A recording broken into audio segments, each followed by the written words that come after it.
Comité Permanente de Salud Pública, SCOP, y la División de Soporte de Entrenamientos, DSE. Nos enaltecemos al presentar al doctor Renoldo Raúl Esparza Ávila, quien es médico cirujano por la Facultad de Medicina de la UNAM, médico especialista en citología oncológica por el Instituto Nacional de Cancerología de México. Se formó en Administración Hospitalaria en el Instituto de Salud Pública UNAM. Cuenta con el diplomado en Educación Médica por la Facultad de Medicina de la UNAM. Es reconocida su participación en el capítulo México en The American College of Surgeons. Fue jefe de laboratorio de citología en la Jurisdicción Sanitaria 3 en la Ciudad de México por 18 años, así como responsable del Laboratorio Central de Citopatología. Trabajó en Servicios de Salud Pública Ciudad de México durante 2 años y fue médico adscrito a los Servicios de Salud Pública del Distrito Federal por 42 años.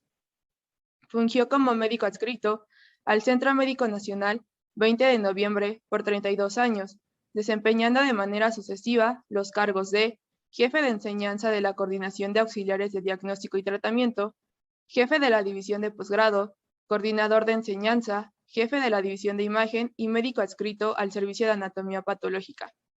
Fue el jefe del Departamento de Capacitación a nivel nacional en la Subdirección Médica ISSSTE por 3 años. Fue profesor de propedéutica en la Facultad de Medicina UNAM durante 3 años y jurado del examen profesional fase práctica en la Facultad de Medicina UNAM durante 8 años. Asimismo, coordinador del área clínica en el Centro Médico Nacional 20 de noviembre para la Universidad West Hill por 2 años y profesor de las materias de terapéutica médica e introducción a la clínica en nuestra Escuela Superior Medicina del Instituto Politécnico Nacional, a lo largo de 8 años. Entre otros méritos, le damos la bienvenida al ponente por aceptar nuestra invitación y sin más que agregar, le cedo la palabra. Muchas gracias, doctor.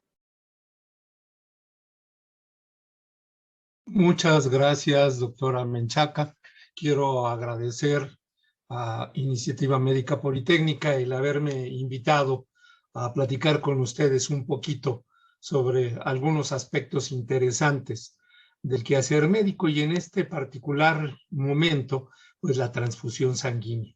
Quiero también agradecer de manera muy particular a la doctora Diana Contreras, quien me extendió la invitación. Muchas gracias, doctora Contreras. Espero no defraudarle en la confianza que tiene hacia mi persona para llevar a cabo esta ponencia. Bien, sin perder mucho el tiempo, quiero contextualizar algunas cosas que me parecen muy importantes. La primera de ellas es, me queda claro que hemos escogido un quehacer muy gratificante. Me queda claro que hemos escogido el ser médicos por voluntad, por convicción y sobre todo con un objetivo muy claro. ¿A qué me refiero? Atender al paciente, a procurar la salud del paciente. Y para esto tenemos que hacernos de una serie de herramientas, de habilidades, de competencias que nos permitan en un momento determinado, pues, cumplir este objetivo. Ninguno de nosotros busca de manera intencional crear una situación adversa, crear un mal para alguien. No, no es así.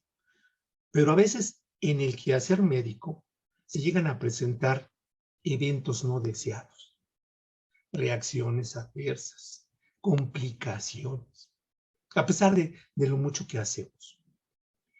En lo que se refiere al aspecto transfusional, hay aspectos, situaciones, hechos que vale la pena que comentemos. Me pareció muy acertado el título que le ponen a la plática, ¿sí? Yo no me quedaría con 3.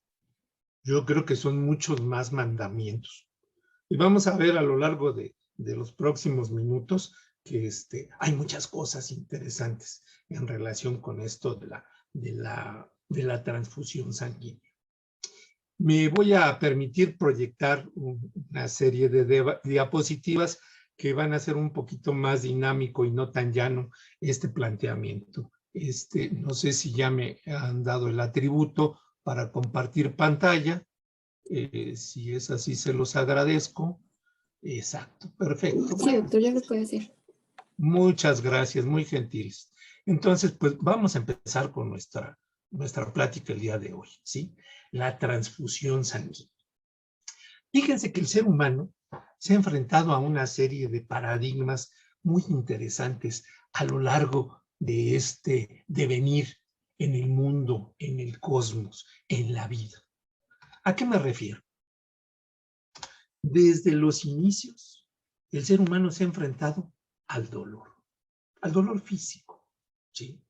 Ocasionado por una serie de circunstancias, a veces del medio ambiente, a veces del propio organismo, generadas por él, generadas por otro consanguíneo, individual o en grupo, ¿sí? Pero a final de cuentas, el dolor es una constante en la vida del ser humano. Si lo analizamos, el dolor es la primera causa, ¿sí?, de atención médica. Es lo que nos hace ir con el médico. No importa que seamos gorditos, bajitos, que seamos ricos, que seamos pobres, que seamos güeros, que seamos morenos. Cuando tenemos un dolor, vamos con el médico.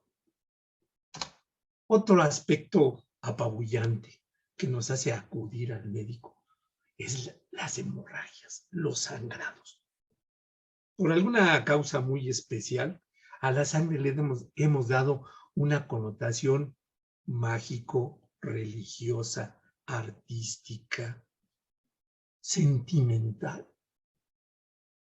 Ya desde muy atrás, allá varios cientos de años antes de Cristo, ¿sí?, en la dinastía Ming, ya se correlacionaba la vida y la sangre. Como este líquido tenía una particular esencia que proporcionaba la vida. Las culturas europeas también relacionaron la sangre y la adquisición de, vamos a decir, poderes. Y entonces, en la cacería, desollaban el animal e ingerían la sangre para adquirir las características físicas, ¿sí?, de este animal, en relación a fuerza, en relación a olfato, en relación a resistencia. Y no se diga en las culturas mesoamericanas. Ahí muy recientemente se ha retomado esta situación de las culturas prehispánicas. Y recordemos que los mexicas tenían los sacrificios humanos y la sangre formaba un contexto importante y trascendental de esto. Al final era parte de la ofrenda que el humano daba a los dioses para verse beneficiado, para recibir un favor de los mismos. Otro paradigma al que nos hemos enfrentado son las infecciones, que en un principio no sabíamos ni por qué eran, pero que a través del estudio y la investigación hemos podido descubrir estos microorganismos, estos seres microscópicos que ocasionan tantos trastornos al organismo, ¿sí? Recién, no mucho, consecuencias de una partícula, ¿sí? Estamos viviendo una pandemia, un gran paradigma al que nos hemos enfrentado. Y todo esto, dolor, infección, hemorragia, pues conlleva casi siempre a un desenlace fatal, a la muerte. Si bien es cierto, la pérdida de la sangre como tal, las características de la misma, se les ha dado esta connotación mágico-religiosa, pues también tiene un contexto científico, una base científica que no ha sido de la noche a la mañana. La transfusión sanguínea es un procedimiento. Es un procedimiento que, ¿cómo lo podríamos definir? Hay un sinfín de definiciones en relación a lo que es una transfusión sanguínea. Y podemos mencionar tres por establecer un marco conceptual para la plática que estamos teniendo en este momento. El primero es lo que nos dice la norma oficial mexicana, la norma oficial 253, que es la norma que versa sobre la sangre, los hemoderivados y la transfusión con fines curativos, con fines de salud. Y nos dice que la transfusión es un procedimiento por medio del cual le vamos a suministrar sangre, o un componente de la misma a un ser humano con un fin terapéutico, o sea, como un tratamiento para una patología. El Instituto Nacional del Cáncer en Estados Unidos hace esta definición un poco más elaborada y nos dice que una transfusión es un procedimiento en el cual, igual que el anterior, vamos a administrar sangre o los componentes de la misma. Pero fíjense, aquí ya nos puntualiza una cosa. Directamente en el torrente sanguíneo. Y nos habla de cuál es el sitio a través del cual vamos a verter esta sangre, a través de una vena. Puntualiza además que se pudo haber extraído de otra persona o del mismo paciente. Se almacenó y también se le puede conocer como hemotransfusión. Por último, la Clínica Mayo. Hablo de la Clínica Mayo por el peso científico que tiene en el quehacer médico. Hay otras instituciones igual de prestigiosas, sí, pero vamos a tomar la definición de la Clínica Mayo porque también tiene algunos otros aspectos que a mí me parecieron muy interesantes. Fíjense, nos habla de que es un procedimiento que nos va a ayudar a salvar vidas. Porque vamos a reemplazar la sangre que se perdió por alguna causa. Esta puede ser una causa predeterminada, como una cirugía, o puede ser ocasionada por una lesión, un traumatismo, un politraumatismo, la ruptura de un gran vaso, ¿sí? Esta sangre también puede ser útil. Este es el punto interesante de la definición de la Clínica Mayo.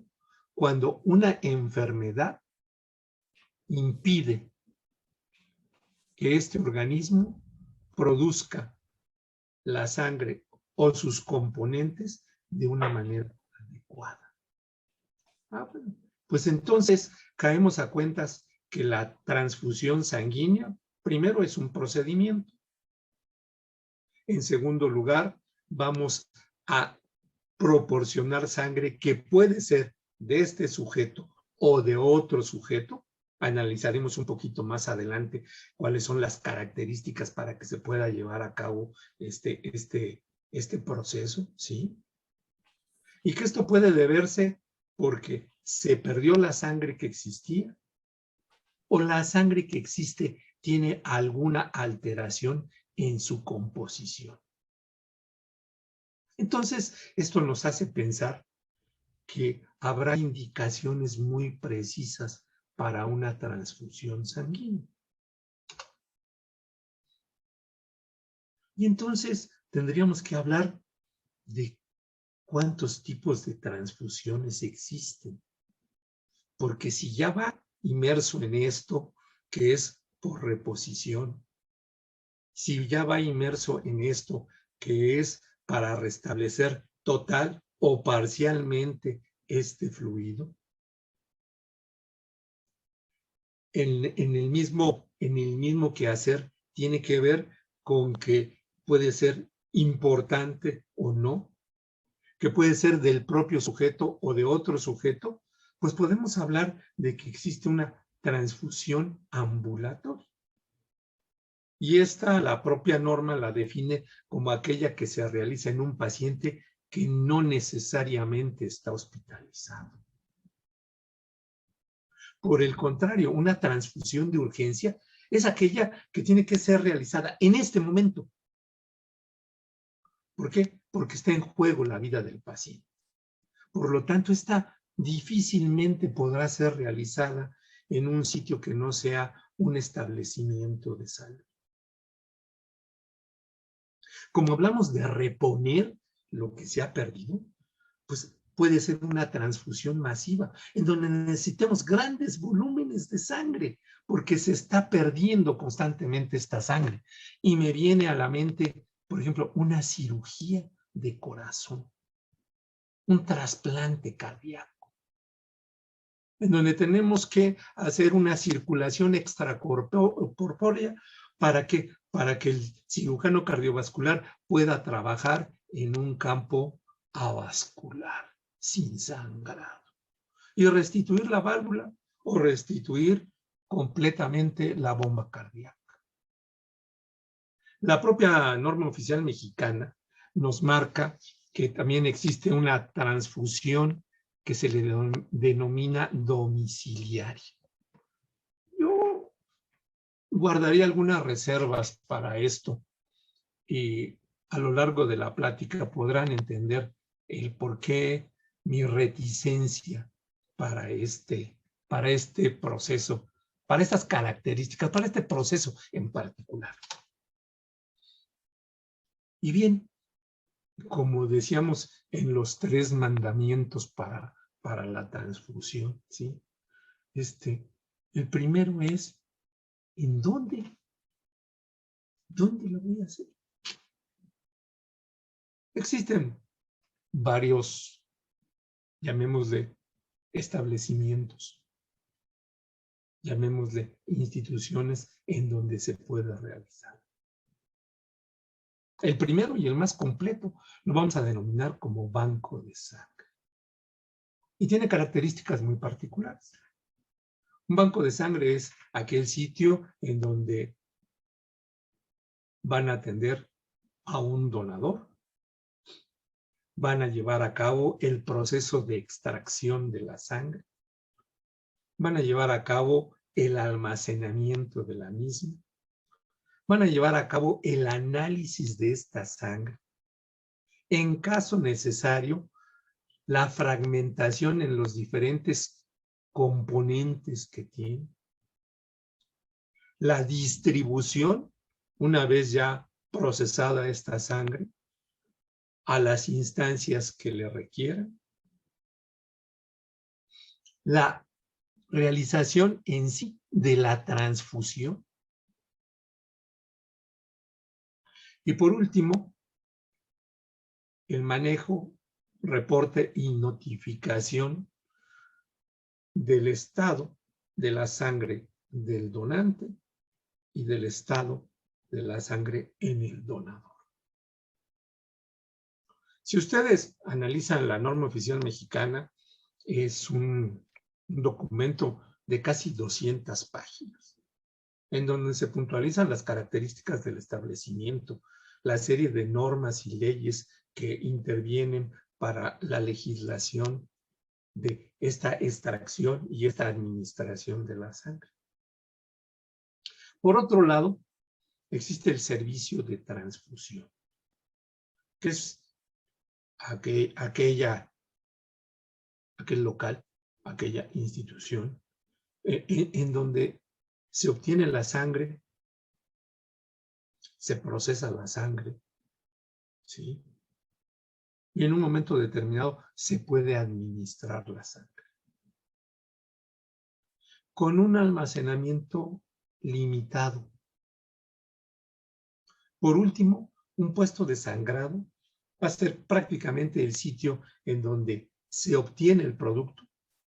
En esto va implícito la selección del donante, la realización del proceso de extracción, el análisis de la misma, la tipificación de la sangre, y de ahí esta es enviada al banco de sangre para su redistribución o bien directamente a un servicio de transfusión.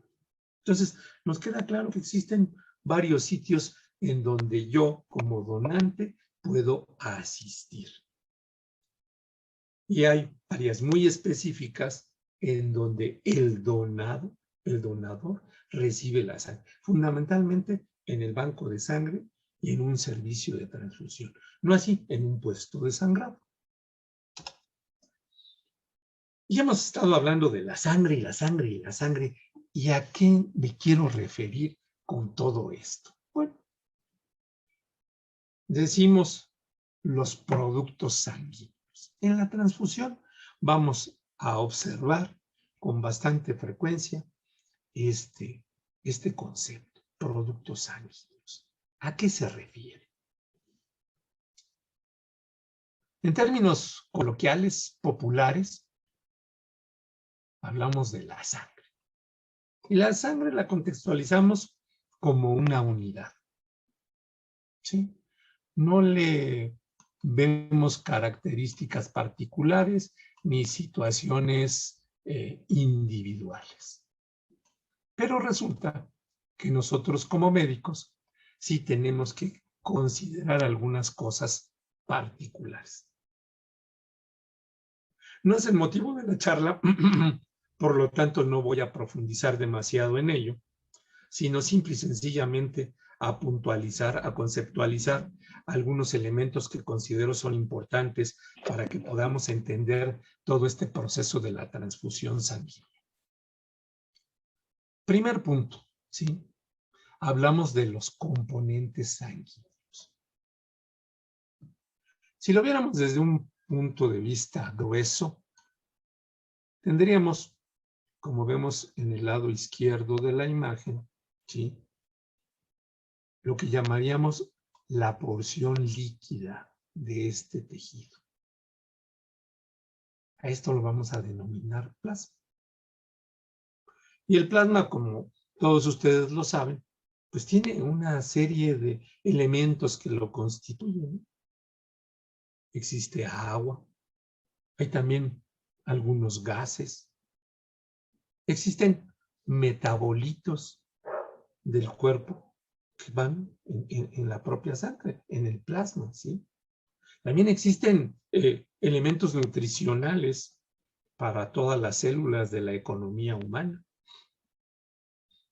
Por último, podemos encontrar proteínas en suspensión, proteínas muy particulares, ¿sí?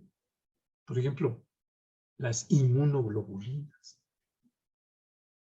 la IgG, la IgM. Por otro lado, si lleváramos a centrifugar la sangre, pues observaríamos que se hacen dos capas. La capa más superficial, que corresponde a la porción líquida, al fluido, y en la base del tubo vamos a tener todos los elementos celulares, los elementos formes de la sangre. Aquí tenemos pues los eritrocitos, las plaquetas, y llamaremos de una manera muy gruesa los glóbulos blancos. Por lo tanto, si hablamos de productos sanguíneos, pues tendríamos un primer producto que sería la sangre fresca o la sangre total. Ahí va todo. Las células y lo líquido. Lo que existe en suspensión en el líquido y los diferentes elementos celulares que están conformando la sangre. Por lo tanto, como parte de estos productos sanguíneos, pues tenemos un concentrado de eritrocitos. Eso es algo que yo puedo transfundir. En la actualidad, cada vez va más en decremento el transfundir sangre total. Cada vez se va especializando más y vamos pidiendo de una manera racional, lógica, la parte de este tejido que es la que necesita mi enfermo. Un concentrado eritrocital, En el caso de un problema de coagulación, pues probablemente un preparado de plaquetas me sea más útil que sangre total. O por el contrario, a lo mejor de estos glóbulos blancos que conocemos, que en su superficie tienen una serie de gránulos y que dependiendo de la afinidad tintorial de estos gránulos, los podemos denominar como eosinófilos, basófilos, o bien si no toman una tintura en especial, neutrófilos. Pues pueda solicitar un concentrado de granulocitos, dependiendo de lo que mi paciente necesite. Por último, y algo que ustedes no me dejarán mentir, tuvo un gran boom, digamos, no más de un año, y era el plasma. Ahora, como consecuencia de esta pandemia, recordemos que por allá de finales del año pasado, el hablar del plasma de pacientes convalecientes de COVID se utilizaba como una herramienta para el tratamiento del SARS-CoV-2, ¿sí? ¿Por qué? Porque al final de cuentas lo que estábamos buscando es proteínas muy específicas que sirvieran a mi cuerpo para defenderme de este virus. Esta sangre, al procesarse, al llevar a cabo este tipo de separaciones, ¿sí?, también vamos a poderla congelar. Y como producto de esta congelación, se van a precipitar una serie de sustancias a lo que llamaremos crioprecipitados. Entonces, cuando nosotros escuchemos productos sanguíneos y estemos hablando de una transfusión sanguínea, puede ser que nos estemos refiriendo a cualquiera de estos apartados que a final de cuentas son los componentes de la sangre.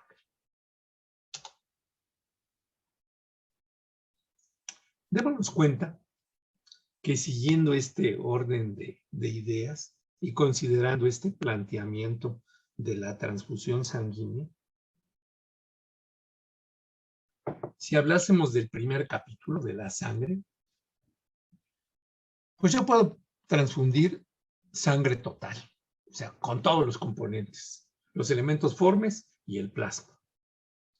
Esta puede ser, pues prácticamente recién obtenida, fresca. Puede ser reconstituida. Puede ser reconstituida de un solo donante. O bien puede estar reconstituida de varios donantes. Entonces, tomé plasma de uno, granulocitos de otro, plaquetas de otro, con el fin de formar, llamémosle, este paquete. Si hablamos del segundo apartado, que decíamos de componentes sanguíneos, yo puedo transfundir o bien el plasma exclusivamente, o sea, un componente acelular, o bien los elementos formes de la sangre, los elementos celulares que hemos estado hablando. Si yo voy a transfundir elementos celulares, puede darse el caso que a mí lo que me interese sean los eritrocitos. Y entonces estos eritrocitos pueden tener ciertas características muy especiales, ¿no? Puedo pedir que sean solo eritrocitos y que no cuenten con una placa, que no cuenten con ni leucocitos ni plaquetas. Puede ser que se encuentren con una cantidad menor a 1 millón de leucocitos por unidad, porque así me conviene para este paciente. Puede ser un concentrado eritrocitario congelado. O bien puede ser un concentrado eritrocitario radiado.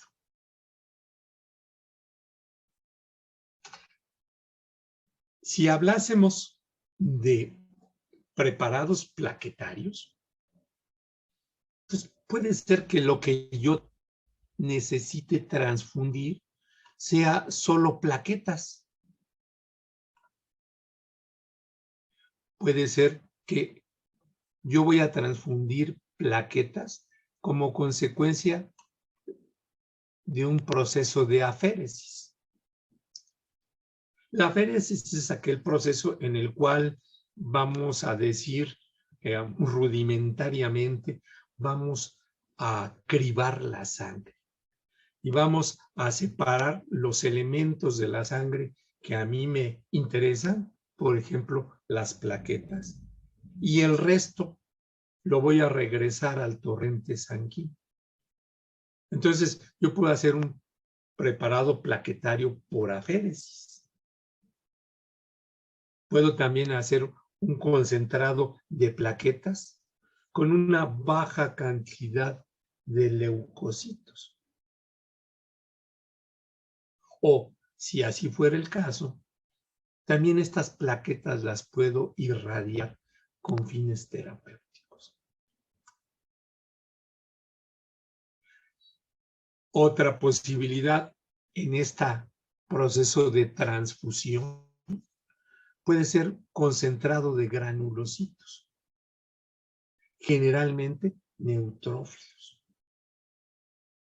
Y estos irán en el plasma, pero lo que estoy transfundiendo en este momento, pues son plasma más neutrófilos exclusivamente. Llegado el caso, tal vez no sea necesario los elementos formes y solo necesite plasma. Y puede ser que sea plasma tal cual. Puede ser plasma que yo haya obtenido después de descongelar esta sangre como parte del proceso de preparación de la misma. Puede ser plasma en donde tengamos escasa cantidad de factores de coagulación, como el factor 5 o como el factor 8. Puede ser plasma en donde no exista albúmina, que es parte de los crioprecipitados. O por el contrario, puede ser plasma con una cantidad adicional de plaquetas. En algunas ocasiones, el plasma lo tenemos que poner en observación para estar seguros que no hay alguna problemática adicional. Vamos a ver cuando hablemos de quiénes pueden donar y quiénes no pueden donar, alguna lista considerablemente importante de padecimientos que nos impiden llevar a cabo una donación. Entonces, hemos visto hasta ahorita que la transfusión sanguínea se puede dividir, se puede fragmentar en una serie de paquetes muy específicos. Y como decía al principio de la plática, cada vez es menos frecuente el transfundir sangre total, sangre fresca. Por último, si ustedes observan la diapositiva que está en pantalla, pues hablaríamos haciendo un poquito de resumen de esto, qué es lo que se transfunde. Pues tendríamos la primera bolsa que nos habla de la sangre total, la sangre completa. Pero ya hemos visto que podemos tener dos vertientes, ¿no? Podemos tener una vertiente en donde vamos a transfundir elementos formes, o podemos tener otra vertiente en donde vamos a transfundir el plasma, que puede ser rico en plaquetas, ¿sí? Puede ser un concentrado plaquetario, ¿sí? Puede ser plasma fresco congelado.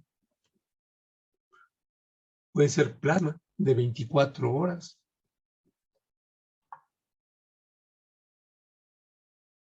Pero como producto de esta congelación que les he hablado, ¿sí?, yo voy a tener lo que se llaman los crioprecipitados, que como su nombre lo dice, son aquellas sustancias que se precipitaron posteriores a la congelación. Y de estas, las más importantes serían albúmina,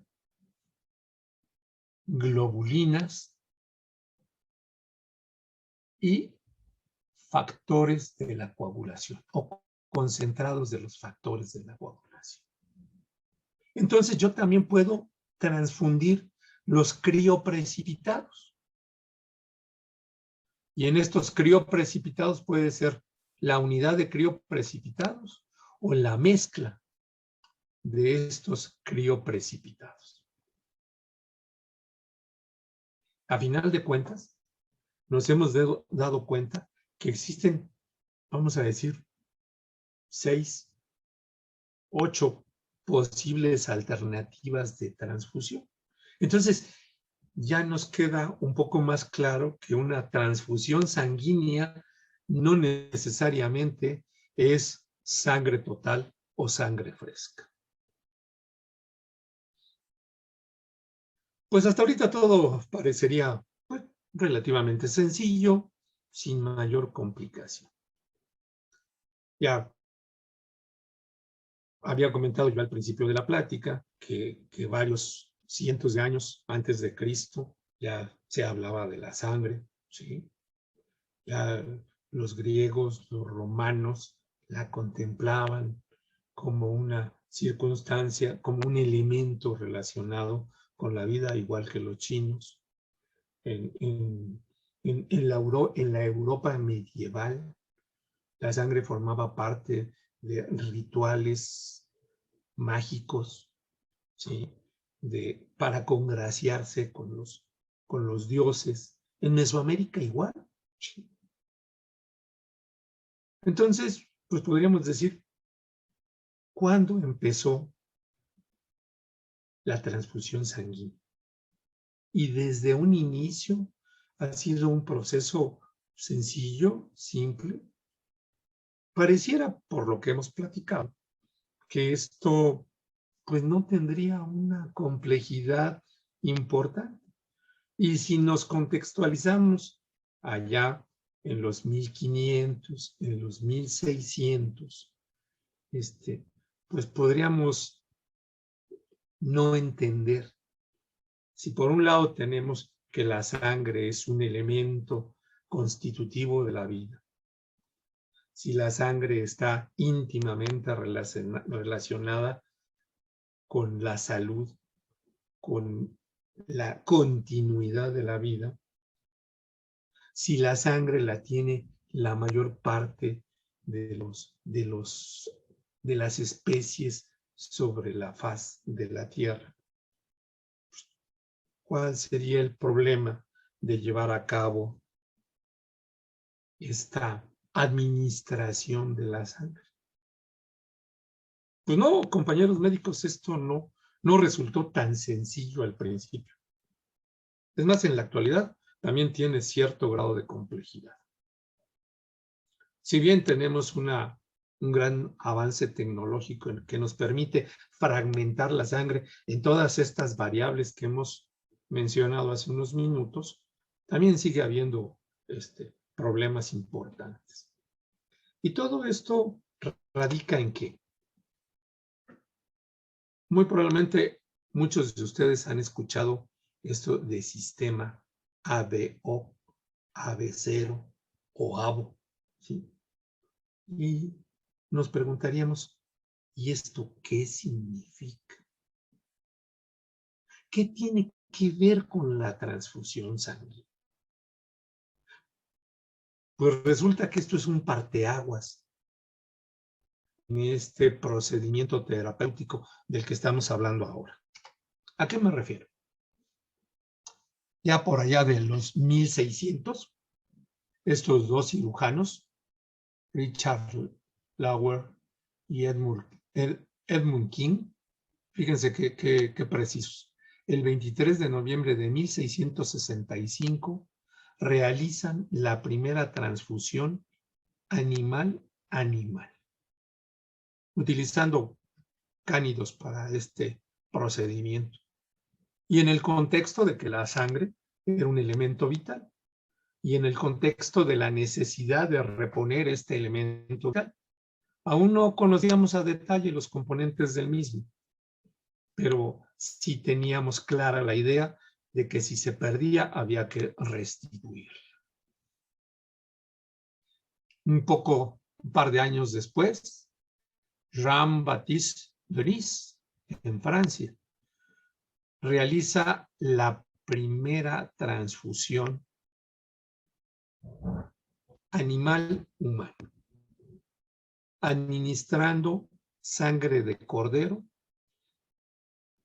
a un personaje.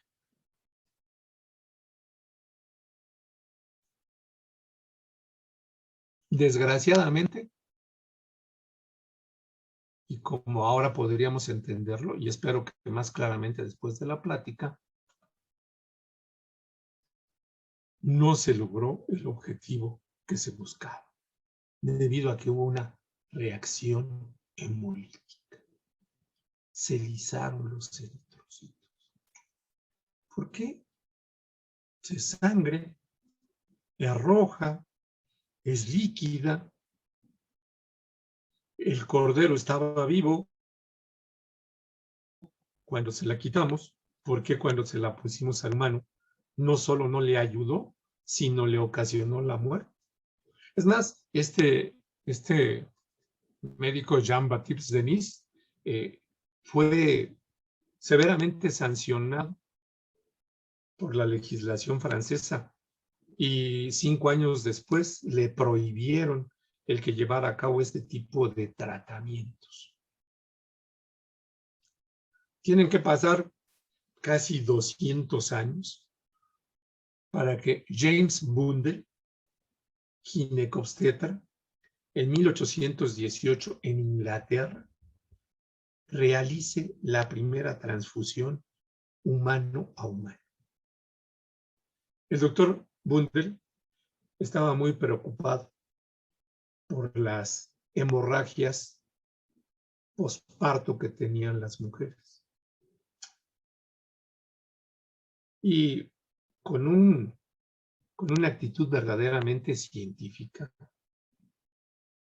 él hace un estudio y analiza la posibilidad de poner sangre de un ser humano a una parturienta.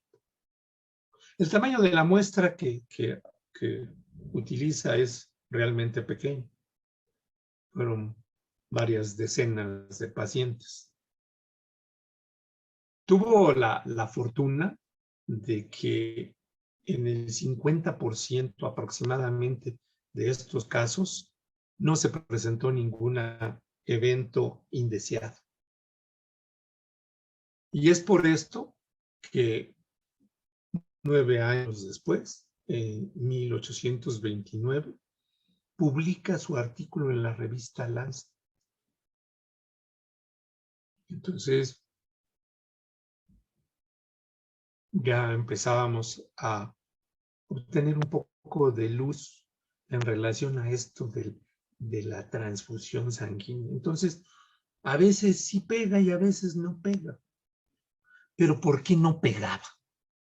¿Por qué no era 100% efectivo?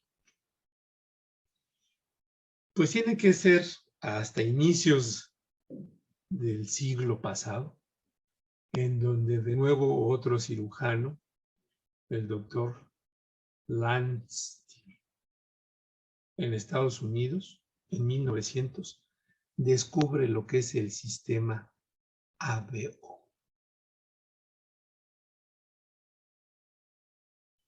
Con base en los estudios de Lanster, Alexis Carrel, en 1907, logra hacer la primera transfusión directa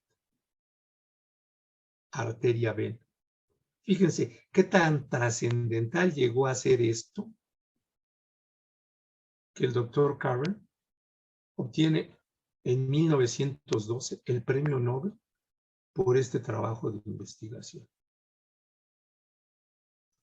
Casi a la par, Ecton realiza las primeras pruebas sanguíneas cruzadas. O sea, ya sabiendo la existencia de este sistema ABO y la posibilidad de compatibilidad o no compatibilidad, Ecton propone que se realice antes de llevar a cabo una transfusión pruebas sanguíneas cruzadas.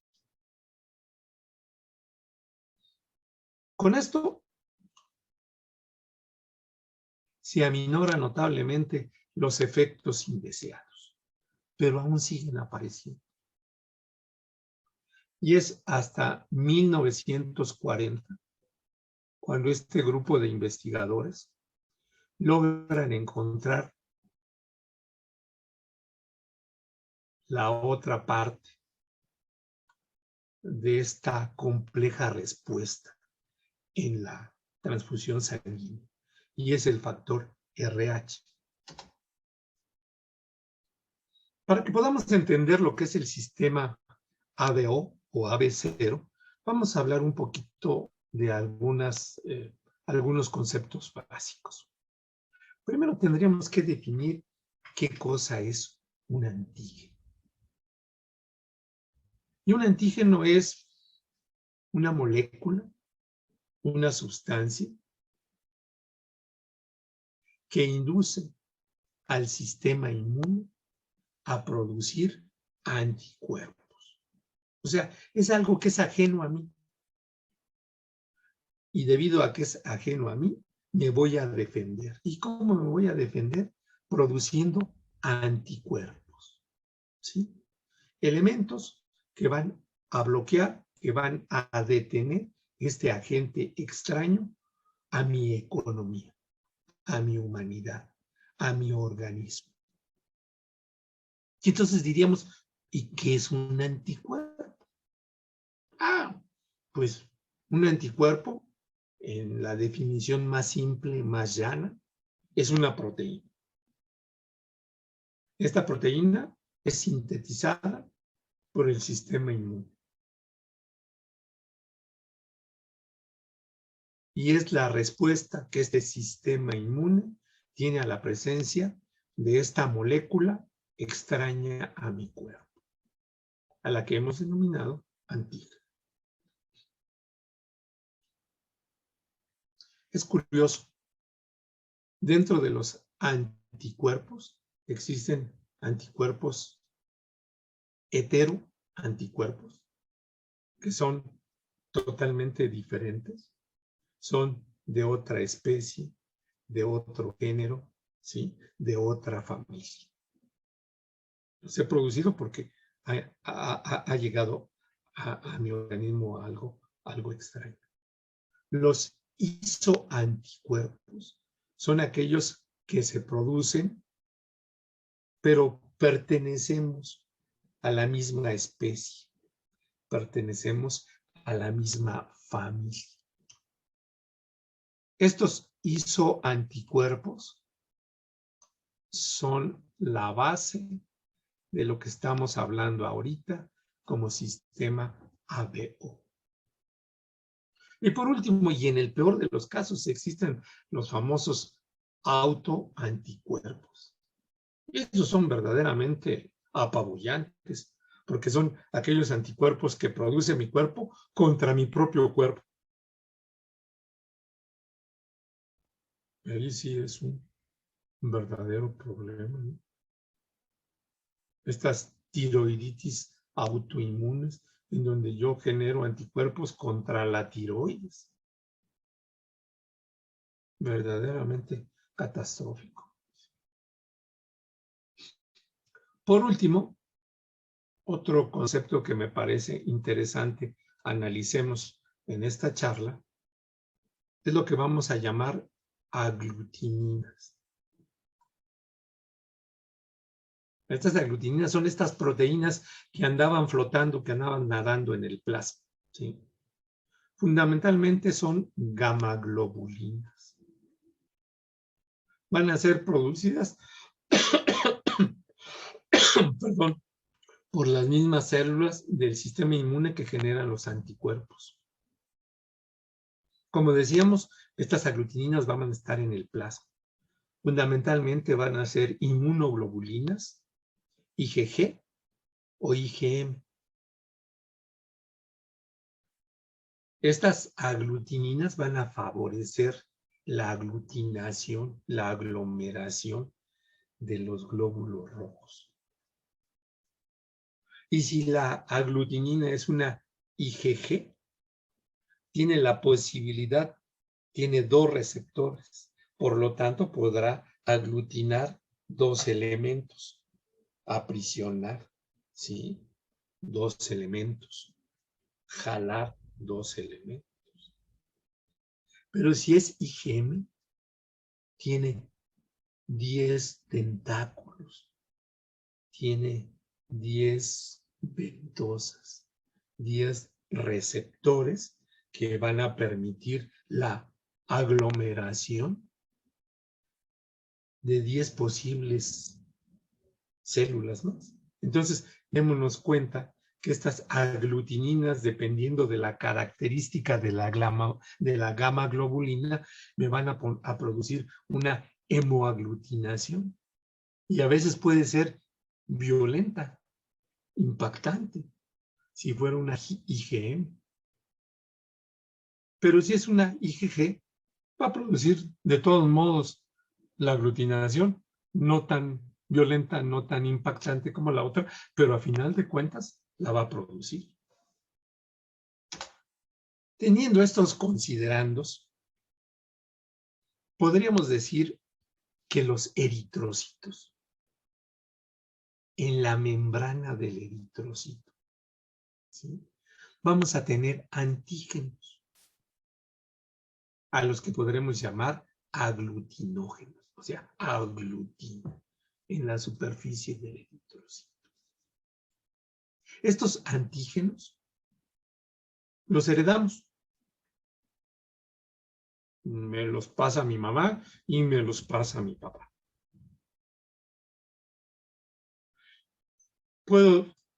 Fundamentalmente, hay el antígeno A y el antígeno B. Por lo tanto, yo puedo tener solo antígeno A, solo antígeno B, antígeno A y B, pero también puedo no tener ninguno de estos dos antígenos. Si en la superficie del eritrocito, aquí en el dibujo, en la margen inferior del lado derecho, tenemos un eritrocito en cuya superficie no hay ningún antígeno. Su mamá no le dio y su papá no le dio. Por lo tanto, no tiene antígeno. ¿Sí? Esto es lo que comúnmente denominamos sangre tipo O sangre tipo C. No tiene aglutinógenos. No hay antígeno A, no hay antígeno B. Puede darse el caso que en la superficie de estos eritrocitos solo encontremos antígeno A. Por lo tanto, a esta sangre la denominaremos como tipo A. Entonces, si hay antígeno A, la sangre es A. Si hay antígeno B, pues la sangre, por obvias consecuencias, sería B. Pero ya vimos que puedo heredar uno o puedo heredar dos. Y a veces heredo tanto A como B. Y entonces tendríamos un tipo sanguíneo AB.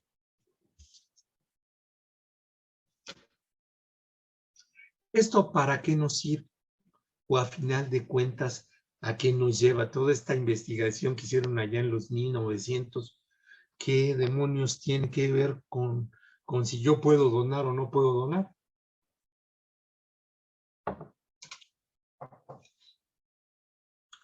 Pues tiene que ver con algunos puntos interesantes.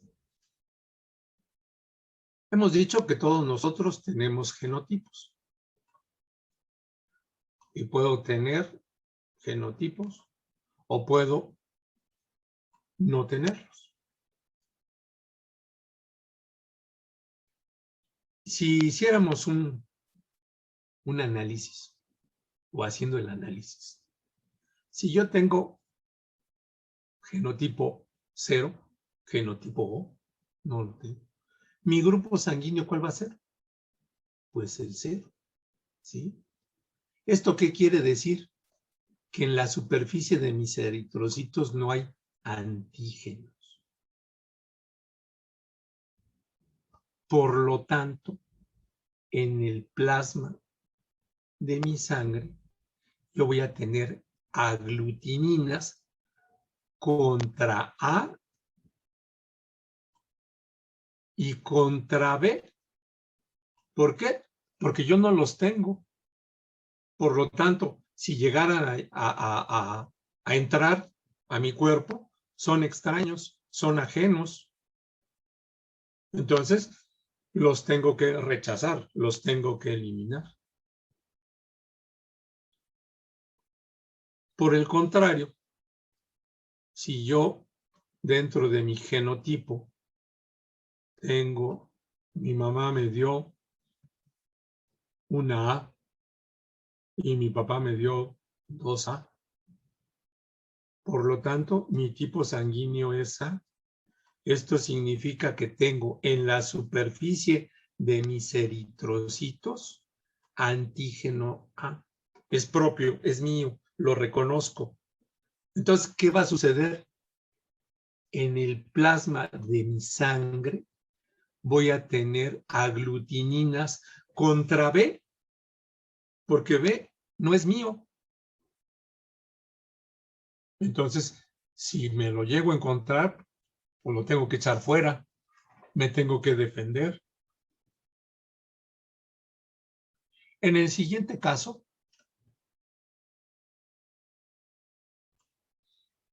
lo que predominó en los genotipos fue B. Entonces, pues ya sabemos que va a ser una sangre tipo B, porque en la superficie del eritrocito yo voy a tener los antígenos, los aglutinógenos B. Entonces, como yo no tengo A, mi cuerpo, ¿qué va a hacer? Va a tener preparadas las aglutininas contra A. Porque pues, no lo conozco, no sé quién es. Capaz que le abro la puerta y me vacía la casa. Y por último, cuando mi sangre es AB, significa que yo voy a tener genotipo tanto A como B. Perdón. Por lo tanto, en la superficie de mis eritrocitos va a haber aglutinógenos A, los verdes, y aglutinógenos B, los azules. O sea, los conozco, son míos, son mis cuates. Entonces, en el plasma no voy a tener aglutininas, porque ya conozco a A y conozco a B, entonces son parte de la palomilla. No tengo por qué defenderme de ellos.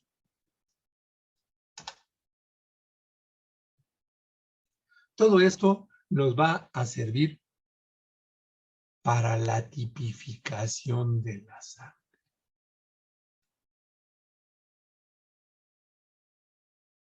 Entonces, si yo tengo un eritrocito en donde no hay antígeno en su superficie,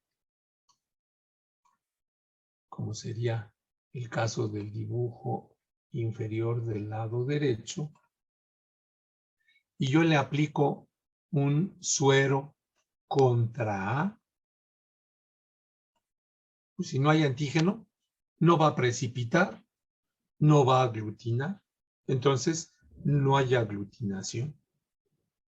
Si yo le aplico un suero contra B, pues no hay B aquí en la superficie. Entonces tampoco va a haber precipitación, no va a haber aglutinación. Entonces, para tipificar la sangre, yo voy a utilizar sueros anti-A y sueros anti-B. Cuando yo agrego este suero anti-A y este suero anti-B a la sangre en estudio y no hay precipitación, yo puedo estar seguro que el tipo de sangre va a ser O o 0. Si yo a la sangre problema le agrego suero anti-A y precipita, significa que la superficie del eritrocito va a tener el antígeno A, por eso es que está precipitando, ¿sí? Por eso es que se está aglutinando, se forma como un grumo, como un sedimento al colocar el suero, ¿sí?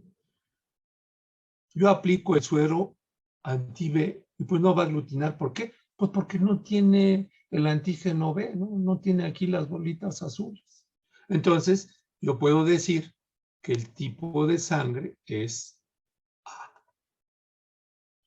En el siguiente caso, en donde la superficie del eritrocito tiene antígeno B, pues si yo aplico el suero anti-A, no pasa nada. Pero si aplico el suero anti-B, va a precipitar, va a aglutinar. Por lo tanto, el tipo de sangre es B. Y en el último de los casos, cuando la superficie del eritrocito tiene antígeno A y antígeno B, pues al aplicar el suero anti-A y al aplicar el suero anti-B, pues se va a formar el precipitado. Se va a formar la aglutinación y entonces se forma estos grumos, este sedimento. Y entonces yo puedo decir que la sangre es sangre AB. Entonces, ahora ya podemos entender a qué se refiere con esto de sangre A, de sangre B, AB o sangre O 0.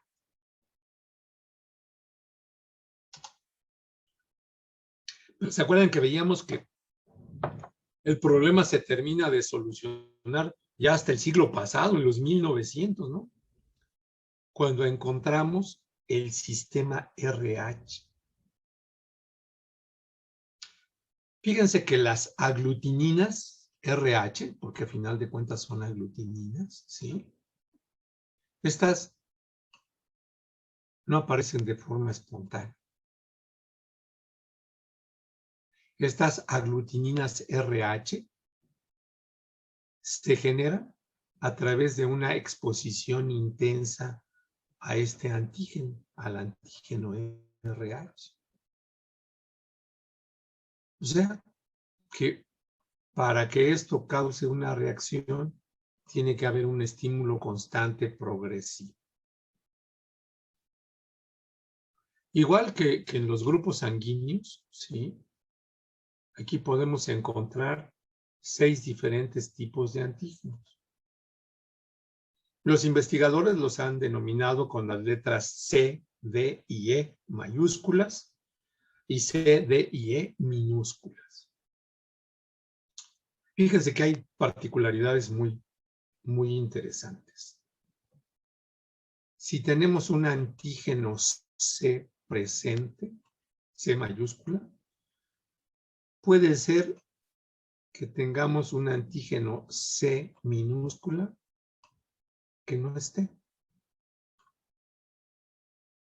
Pero curiosamente, si el antígeno C mayúscula está ausente, necesariamente el antígeno C minúscula se encuentra presente. Lo interesante de este sistema RH es que aquí el punto medular es el antígeno D mayúscula, dado que es el que aparece con mayor frecuencia y tiene un carácter antigénico muy fuerte, impositivo, importante. Esta presencia de este antígeno D es lo que le da la característica de precipitar, de hacerse presente. Entonces, cuando decimos que un paciente es RH positivo, prácticamente nos estamos refiriendo a que el antígeno que predomina en la sangre de este sujeto en relación al complejo RH es el antígeno D mayúscula. Si este se encuentra en poca presencia,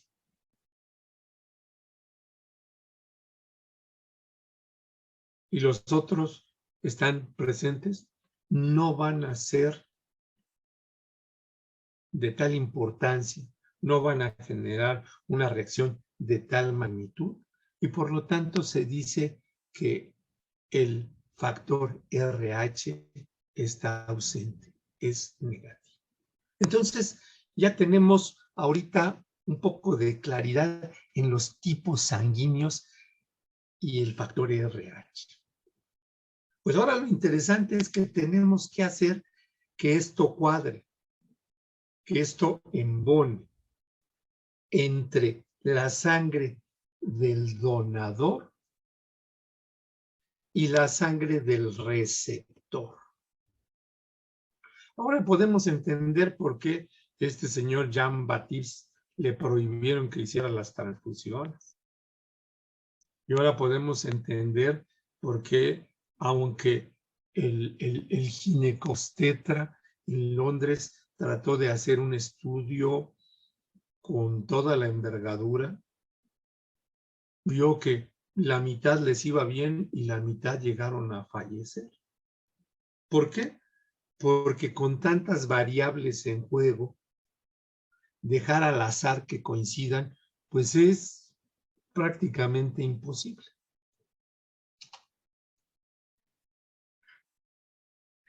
Entonces, o dicho lo cual, pues vemos que el sistema ABO no es otra cosa más que un procedimiento que nos va a permitir clasificar la sangre en diferentes tipos, en diferentes variables. Y esto no va a ser otra cosa más que la presencia o ausencia de estas proteínas en la superficie del eritrocito. Por lo tanto, pues podemos decir que existirían todas estas posibles variables de tipos de sangre.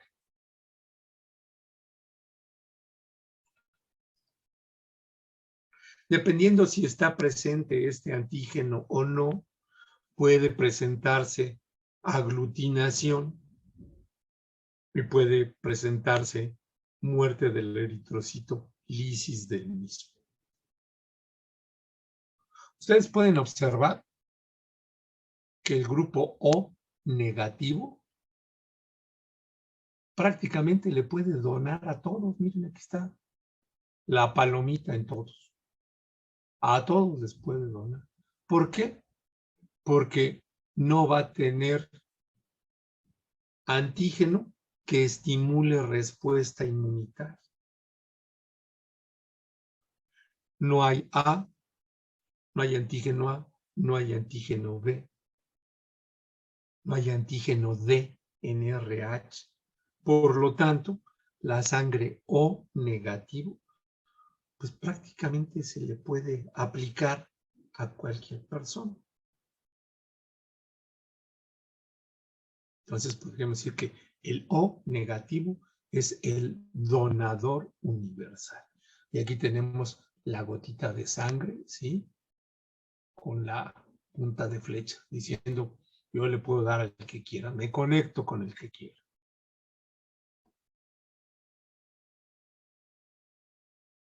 En este cuadro podemos analizar, ¿sí?, que dependiendo de la presencia o ausencia de antígenos, yo puedo utilizar los diferentes grupos sanguíneos para donar sangre. Pero también podemos percibir, ¿sí?, que el grupo AB positivo puede recibir sangre de todos. Entonces, O negativo es donador universal. AB positivo es receptor universal. Así es de que, pues ya ahorita podemos saber cómo están nuestros momios en relación con la donación sanguínea. Y ustedes pueden ver en el cuadro, ¿no? Por ejemplo, los menos afortunados, ¿no?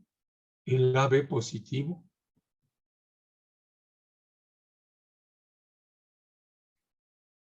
El A positivo, perdón. El AB negativo. Sí. Híjole. Pues estos solo pueden donar a muy poquito, ¿no? Fíjense. A positivo solo puede donar al A positivo y al AB. B positivo solo puede donar al B positivo y al AB. AB negativo solo puede donar a AB negativo y con las reservas del caso al AB positivo. Y al que le tocó la situación menos favorable es al grupo AB positivo, porque AB positivo solo puede recibir sangre, solo puede donar sangre, perdón, AB positivo, porque tiene antígeno A, tiene antígeno B y tiene antígeno D. Por lo tanto, podría crear una reacción inmunológica importante si recibe sangre con antígeno RH-D, RH positivo, está presente, o si existe antígeno A, o exige antígeno B, o existe antígeno AB. Entonces, su situación es bastante desfavorable.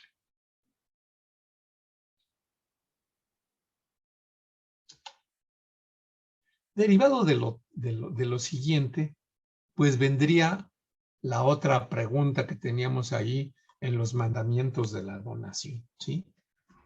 Ya vimos qué es una transfusión, qué es lo que puedo transfundir.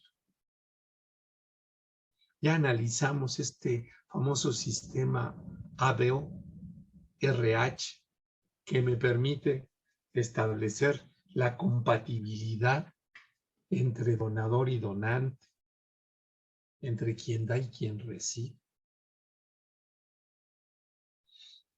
La siguiente pregunta es, ¿qué puedo donar? ¿Puedo donar sangre total? ¿Puedo donar los componentes sanguíneos de mi sangre a través de una eritroaféresis? Van a filtrar mi sangre y solo van a tomar los eritrocitos para transfundirlos a una persona que tuviera esta necesidad de eritrocitos. Ya con las pruebas cruzadas y checando que su sangre y mi sangre sea compatible y que los antígenos de superficie de sus eritrocitos sean los mismos que los míos para que no se vaya a crear una reacción ahí importante, ¿no? Puedo donar el plasma. Recordemos que en el plasma están estas inmunoglobulinas, que también pueden generar dificultad. El hecho de que no estén los eritrocitos no exime de que pueda haber un efecto no deseado. La siguiente pregunta, y es uno de los muchos mitos a los que nos enfrentamos con la donación de sangre, es ¿cuánto puedo donar? Híjole, ¿cómo cuánto puedo donar? Aproximadamente 450 mililitros por evento, por donación. Esto es lo que tienen las bolsitas, ¿no? Aunque cuando estamos donando nos parece que nos están vaciando, pues no es así. Aunque la aguja con la que nos van a extraer la sangre sea grandotota, no significa tampoco que voy a perder mucha sangre. Entonces, puedo donar la sangre, los componentes de la sangre. En realidad lo que me quitan es poco menos de medio litro. Pero ahora, la siguiente pregunta es, ¿cada cuándo puedo donar? Pues va a depender qué es lo que voy a donar. Si yo voy a donar sangre total o a través de un proceso de aféresis se va a obtener plasma o se van a obtener plaquetas, tiene que haber un intervalo de por lo menos 4 semanas entre un evento y otro.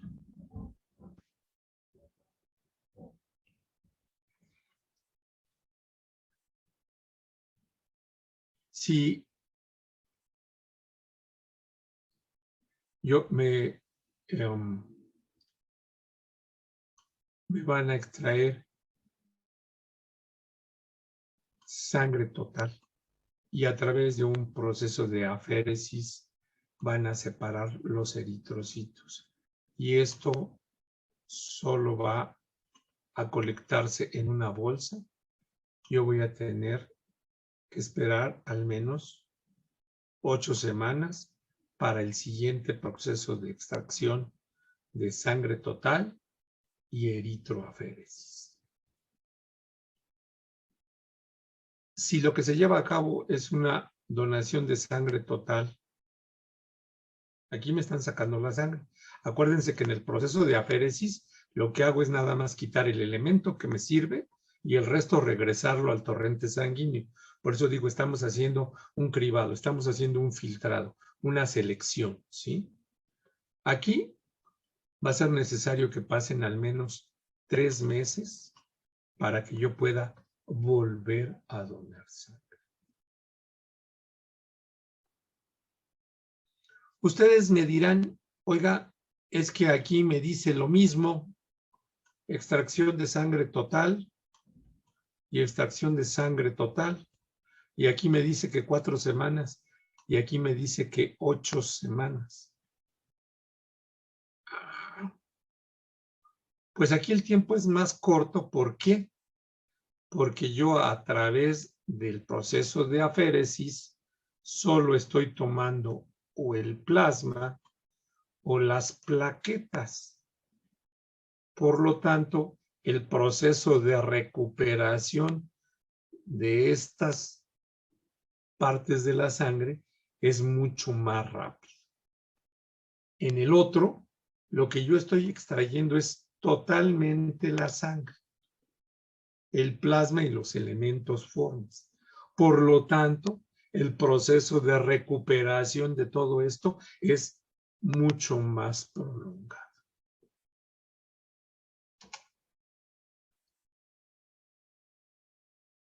Y ahora voy a donar.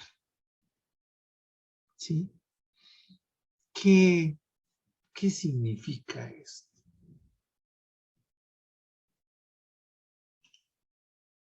Yo fui seleccionado dentro de todo este grupo de personas para convertirme en un donador.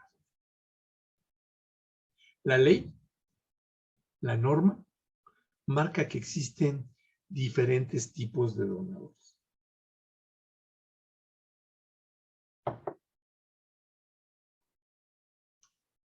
El donador voluntario y altruista. O sea, yo voy porque me nace donar. Simple y sencillamente, hoy me desperté motivado, y voy a donar. En algunos casos, pues yo tengo un familiar y mi familiar tiene una enfermedad. Entonces, ya esta situación de consanguinidad, de cofraternidad, me hace acudir a donar sangre. En algunas ocasiones, y dependiendo del tipo de sangre, puede haber donadores designados. Hay bancos ambulatorios. Híjole, yo soy B negativo y hay bien poquitos. De repente, en el banco de sangre ven que ya no hay y ya, a ver, Arnoldo Esparza, oye, ¿quieres venir a donar? Necesitamos sangre. ¿Quieres venir a donar? Pues sí, sí voy. Aquí ya está haciendo una designación particular por características particulares o del evento o del tipo de sangre. Existe la donación dirigida, en donde yo voy a donar sangre, pero esta sangre solo es única y exclusivamente para este paciente. No puede ser para otro. Recordemos que en el banco de sangre se concentra y se administra. ¿Sí? En el servicio de transfusión, pues se procesa, pero a su vez se reenvía al banco de sangre. Y en el puesto de sangrado se colecta y se envía al banco de sangre. El que distribuye es el banco de sangre. Y entonces, de manera aleatoria, pues todos los O, dentro de uno de esos O, pueden escoger la sangre para aplicársela al paciente. Pero, insisto, en situaciones especiales existe este donante o esta donación dirigida. Hay quienes periódicamente van a donar sangre y ya conocen muy bien el tiempo de reposición de los elementos de la sangre que hablamos aquí. Pues cada 4 meses, cada 3 meses, cada 8 semanas van a donar, ¿sí? O sea, son donadores regulares y de repetición. Yo como donante, ¿qué tengo que tener? ¿Qué me van a buscar? ¿Qué me van a estudiar? ¿Qué requisitos tengo que cubrir? Primer requisito, tengo que identificarme como donante. Segundo, me van a hacer una evaluación clínica para conocer mi estado de salud. Junto con la evaluación clínica, me van a hacer una serie de exámenes de laboratorio, sobre todo relacionados con enfermedades de transmisión por vía sanguínea, hepatitis, virus de la inmunodeficiencia, tuberculosis, sífilis. En situaciones muy particulares, algunas patologías como la enfermedad de Chagas. Es lógico que si soy insuficiente cardíaco, pues no voy a poder donar sangre. Dentro del proceso,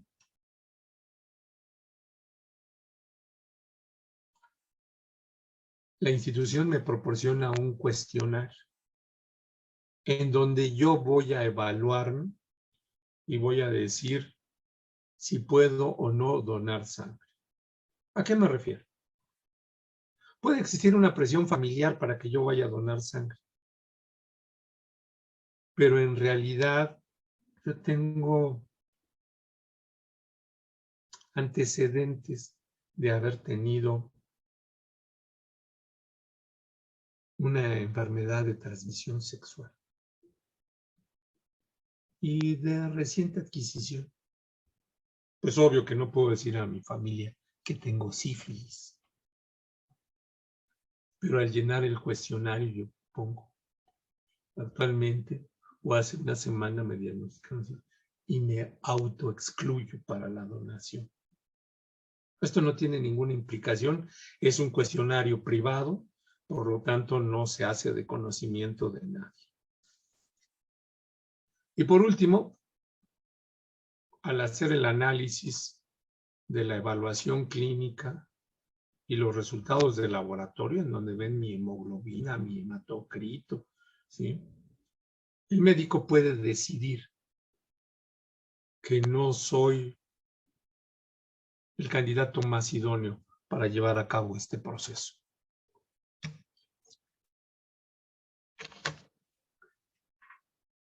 ¿Qué me puede evitar?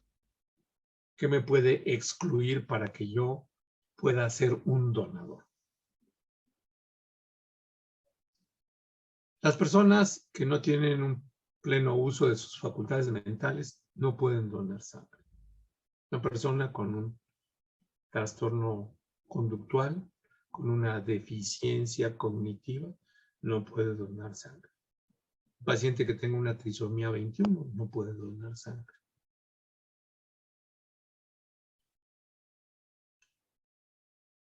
Un menor de edad no puede donar sangre. Legalmente, los menores de 18 años no son responsables de sus actos. Por lo tanto, no puede donar sangre. Las personas mayores de 65 años también no son los candidatos idóneos para la donación sanguínea por todas las transformaciones fisiológicas que va teniendo mi organismo. Un peso menor a 50 kilogramos me excluye para la donación de sangre. También una bradicardia o una taquicardia no me hace un elemento susceptible de donación. Cifras tensionales mayores a 180/100 es un motivo para descartarme como donador. Los pacientes hipertensos controlados con tratamiento médico sí pueden donar sangre.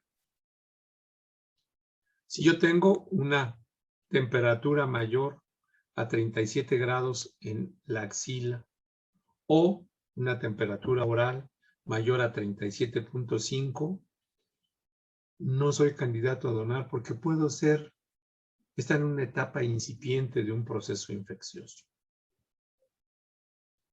Como ya todos ustedes saben, enfermedades virales como el virus de la inmunodeficiencia o la hepatitis B o C me excluyen como donante. Prácticas sexuales de riesgo me excluyen como posible donante. ¿A qué me refiero con prácticas sexuales de riesgo? Prácticas sexuales con contactos esporádicos, no conocidos, con no utilización de métodos de barrera, relaciones sexuales grupales, hetero u homosexuales. El tener compañeros sexuales que hubieran tenido antecedentes de virus de la inmunodeficiencia o que cursen con hepatitis tipo B o tipo C, me excluyen para ser donador. Cualquier signo o síntoma que manifieste una enfermedad me excluye. Por ejemplo, en la revisión clínica, el hecho de que yo tenga piezas dentales cariadas automáticamente me eliminan como posible donador. El consumo de cualquier estupefaciente también me elimina como posible donador. Posterior a la donación, yo tengo que tener una etapa de recuperación, de descanso, vamos a decir, obligatorio, forzado. Si debido a mis condiciones laborales yo no puedo permanecer inactivo 12 horas, debo de ser excluido de esto. Por ejemplo, los pilotos aviadores, si no pueden permanecer en reposo 24 horas, no deben de donar sangre. Durante el embarazo o la lactancia, no es prudente la donación sanguínea. Como les decía, también hay una serie de enfermedades, como las que a continuación se enlistan: la enfermedad de Chagas, la malaria, la leishmaniasis, la meningitis tuberculosa, la fiebre Q, la toxoplasmosis, la criptococosis. No me hacen candidato idóneo para poder donar sangre. Y luego, de una fecha para acá, nos ha surgido la incertidumbre, el prurito de las vacunas. Oiga, y es que me vacuné, no me vacuné. ¿Cuánto tiempo después de vacunado puedo donar sangre? Cualquier vacuna de tipo experimental, por lo menos tienen que haber pasado 3 años de la última administración para que yo pueda convertirme en candidato a donar sangre. La vacuna antirrábica deben de haber pasado por lo menos 12 meses. La vacuna para hepatitis A o B al menos debe de haber pasado 1 año. Los diferentes sueros hiperinmunes que se inyectan también tiene que haber un periodo por lo menos de 1 año. Y vacunas como el BCG oral, vacunas contra la fiebre amarilla, la rubiola, BCG, fiebre amarilla, rubiola, sarampión, la poliomielitis pero por vía oral, la parotiditis, la influenza, el cólera o la tifoidea, al menos 4 semanas. En relación con las vacunas para SARS-CoV-2, ¿sí? Solo Sinovac o CanSino, yo tengo que esperar un periodo de al menos 14 días.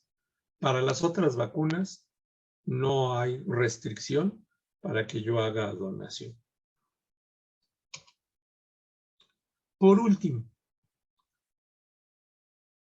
¿qué pasa después de que done? Pues varios aspectos importantes. Primero, tengo que ingerir alimentos posterior a la donación. En la mayoría de las ocasiones, en el banco de sangre nos dan un pequeño refrigerio que consiste en líquido aproximadamente de 200 a 300 centímetros cúbicos. Puede ser té, puede ser jugo, puede ser agua, ¿sí? Algunos elementos ricos en carbohidratos, por ejemplo, chocolate, que el 80% sea cacao, yogur, fruta, plátano, manzana, naranja, pan, sobre todo si es de centeno, queso, sobre todo si son quesos frescos.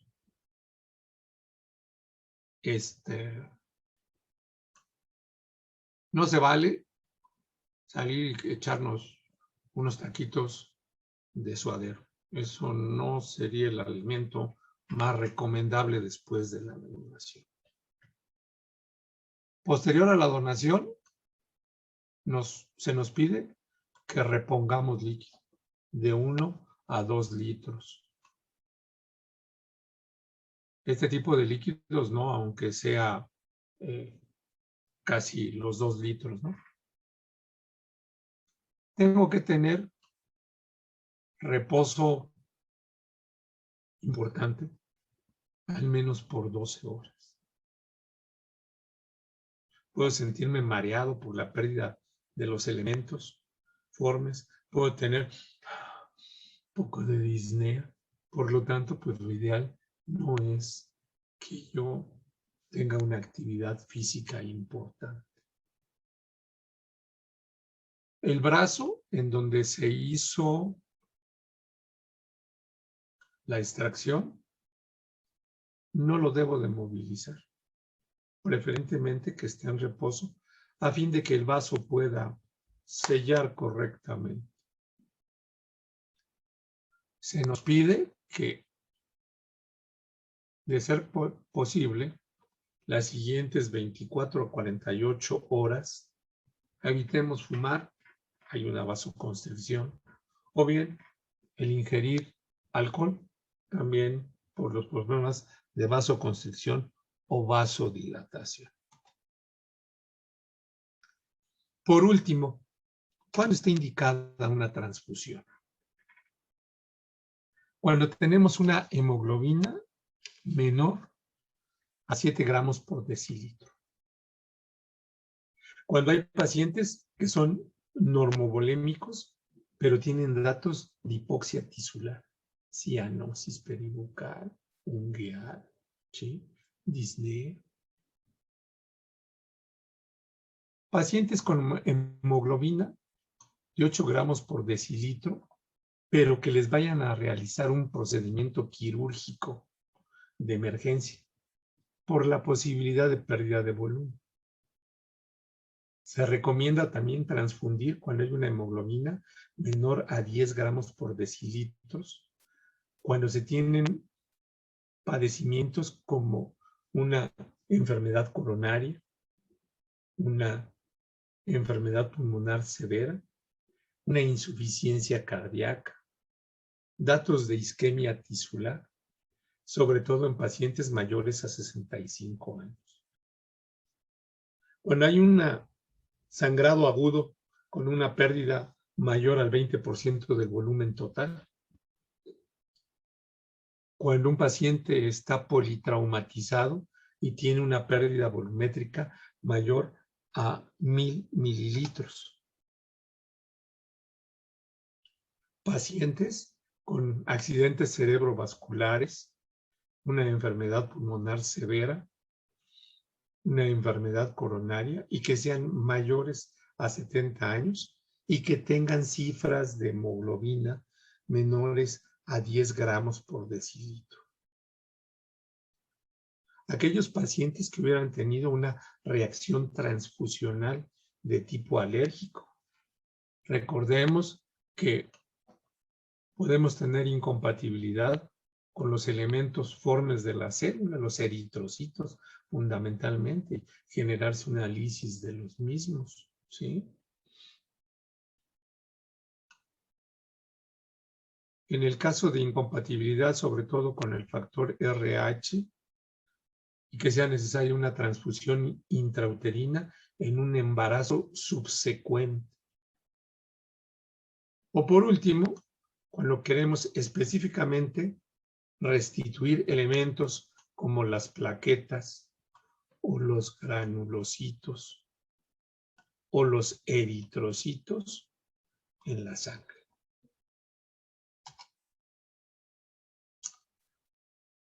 Pues bien, les agradezco su paciencia en la exposición.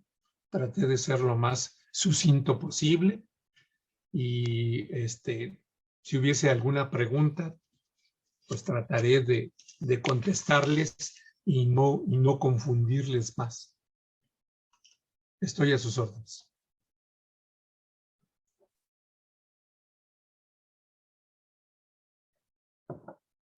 A ver. Efectivamente, si alguien tiene alguna pregunta, puede prender su micrófono o la puede escribir por el chat. Ajá.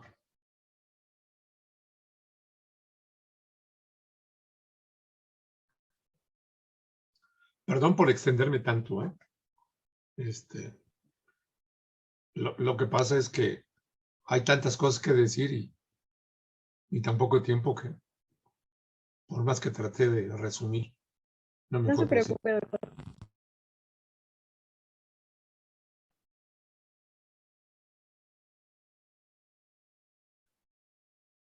Bueno, si no tiene nadie ninguna pregunta,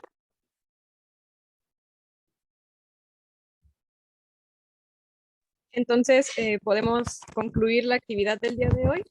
Y bueno, la iniciativa integral médica politécnica a través de la División de Soporte de Entrenamientos y el Comité Permanente de Salud Pública, les agradecemos por haber asistido a la actividad, los 3 mandamientos antes de realizar una transfusión sanguínea, y en especial a nuestro ponente, el doctor Arnoldo Esparza, por su excelente participación. Y bueno, le haremos llegar su reconocimiento por correo electrónico.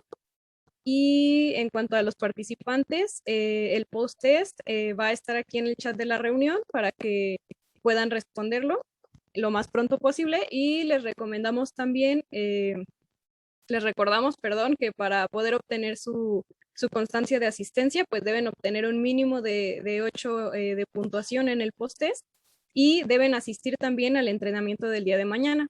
Agradecemos a todos por su asistencia y esperamos que tengan una excelente noche. Muchas gracias y buenas noches. Si pudieran prender un segundo su cámara, si quieren, para tomar una pequeña foto como evidencia.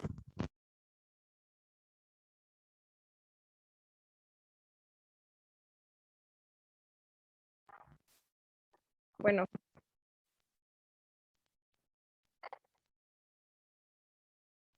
Les aviso cuando la tome.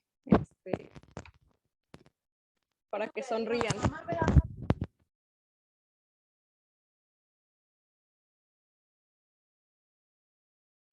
Bueno, entonces, pues sonrían todos para que pueda tomar la foto.